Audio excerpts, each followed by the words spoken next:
CV. சண்முகத்தை AIADMK Villupuram மாவட்ட செயலாளர் பதவியிலிருந்து நீக்கி பசுபதி என்பவரை மாவட்ட செயலாளராக எடப்பாடி பழனிசாமி அறிவிப்பினைத் தொடர்ந்து விழுப்புரத்தில் நகர்மன்ற உறுப்பினர் கோல்டு சேகர் தலைமை அதிமுகவினர் பட்டாசு வெடித்தும் இனிப்புகளை வழங்கி கொண்டாடினர்.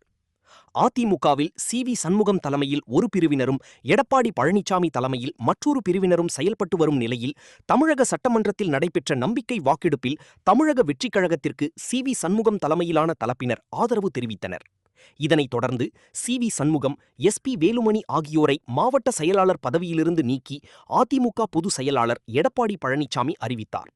விழுப்புரம் மாவட்ட அதிமுக செயலாளராக இருந்த சி.வி. சண்முகத்தை நீக்கி பசுபதியை எடப்பாடி பழனிசாமி அறிவித்ததால் பசுபதியின் ஆதரவாளர்களான அதிமுக நகர்மன்ற உறுப்பினர் கோல்டு சேகர் தலைமையில் அதிமுகவை சார்ந்தவர்கள் விழுப்புரம் காந்தி சிலை முன்பாக பட்டாசு வெடித்தும் பொதுமக்களுக்கு இனிப்புகளை வழங்கி கொண்டாடினர்.